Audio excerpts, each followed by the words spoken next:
Hello everybody, Kyle here. I do have a friend over, but he's currently doing something. So if you hear him in the background, that is okay. So people are social. So, this match, it's been like 3 days since I actually played it, so I don't remember what happens. I just remember I saved the replay for you guys because there was a couple cool things to do with my Charizard that, for those of you that are more experienced, are probably, average day, you do it all the time. But, I think for the newer people, it'll be good info for you to know. So let me actually, sorry, I'm going to shake the camera here for a second. Go ahead and start the match so I can actually show you guys what I'm talking about. So this, again, was another ranked double match against this man, Nikolai, right here. This handsome tanned individual. So I started out Typhlosion, Rotom, Greninja, Gengar. Okay. So the Gengar is why I sent out Typhlosion, because I got the Shadow Claw, which you know is great against the Ghost. I didn't one-shot it, I got pretty close. If I had a crit, he would have been dead. In comes the Surf. I don't know if Surf actually one-shots my Typhlosion, but it's barely going to do anything to my Rotom. And no, Typhlosion actually does live. He faints his own Gengar though. I'm not really sure what his plan was there. Maybe he didn't expect to do so much damage on my first turn. But I did, so too bad. Hydro's going to come in and barely touch this Greninja.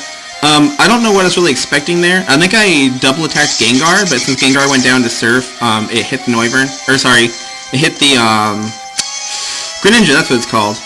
I'm locked in the Shadow Claw though. I figured I would just try to go for the kill onto Greninja, and I didn't get it yet. He does seem pretty bulky. Again, I mean, Rotom really isn't threatened at all right now. When Noivern came out, I realized that I didn't want my Goodra out here, but I didn't want to switch into her and just let her take a free hit. And so I figured I would just kind of let Typhlosion die at this point. He had filled in his usefulness. I really just brought him for the Gengar. And I'm going to Volt Switch. This might kill Greninja. Yeah, there he goes. So I basically got 2 for 1 right there. Bring my Rotom back in. Now I get 2 free switches in for the next turn, which is kind of my plan here. I believe I brought Charizard with me. Yes, I did. That was right. So I ran in Goodra, because Goodra versus Noivern is an easy win, but his Infernape came out. Now this worries me because Goodra, as you know, is not a defensive tank at all, so I could not live a close combat from that Infernape. I actually withdrew and I threw out my Rotom because I knew that Rotom would definitely die to a close combat, and I protected on Charizard because I didn't want him to go down. Go ahead. Hey guys, Kyle. So, I forgot to mention, so I wanted to jump in real fast and explain. The turn with my Charizard where I did protect, but I didn't Mega Evolve. So Charizard, as we all know, has 2 Mega Evolutions, Y and X. In X, it's Fire Dragon, and Y, it's Fire Flying. The reason why I didn't Mega Evolve and then Protect like some people do is because I didn't want to reveal my hand yet. I don't think it would have made a difference in that fight, but sometimes revealing which form you're running, you don't really need to do that. Especially because I hadn't used any other moves yet, so it's not like he knew what moveset was on me. It probably would have been obvious if I'd used like Dragon Claw or something, that I was running X, or if I'd used Overheat that I was running Y. So just keep that in mind. If it's your first time showing your Charizard to your opponent, if you're playing Ubers, if it's your first time showing your Mewtwo, this also applies. If you haven't used a move yet that shows which version you're running, and you're just going to protect, don't Mega Evolve unless you need the Drought, in Charizard's case, if you're running Charizard Y. Unless you need that ability, I'd recommend you don't Mega Evolve until you're actually attacking. That way it doesn't make it obvious that it's your Mega. Same thing goes for any Mega though. Say you're running Mega Tyranitar or Mega Mawile. If on your team, if you have a Mawile and a Tyranitar, people are going to assume you have a Mega Mawile.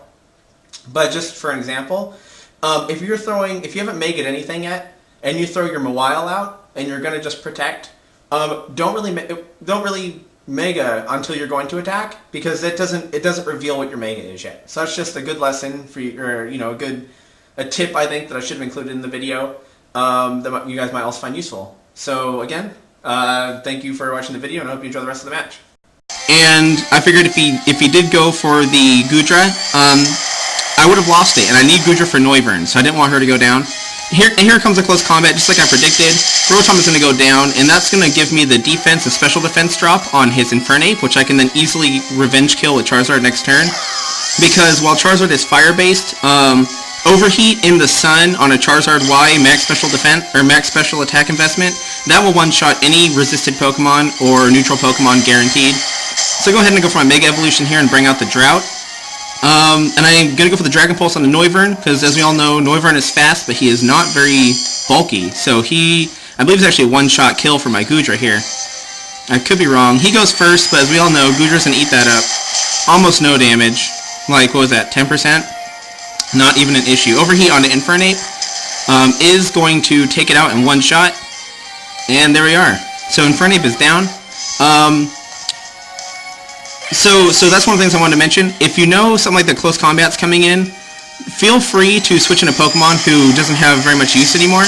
I knew that once my drought came up that Hydro Pump on Rotom would be almost worthless at this point, and there was really no reason at all for me to keep Rotom on my team. So I used him as death fodder to try to get the defense down on the opponent, and it worked out just fine. And now I just got to kill Noivern. I went for Solar Beam to try to finish him, but after that special defense, after the special attack drop, that's going to do literally nothing. I think he's also Flying type.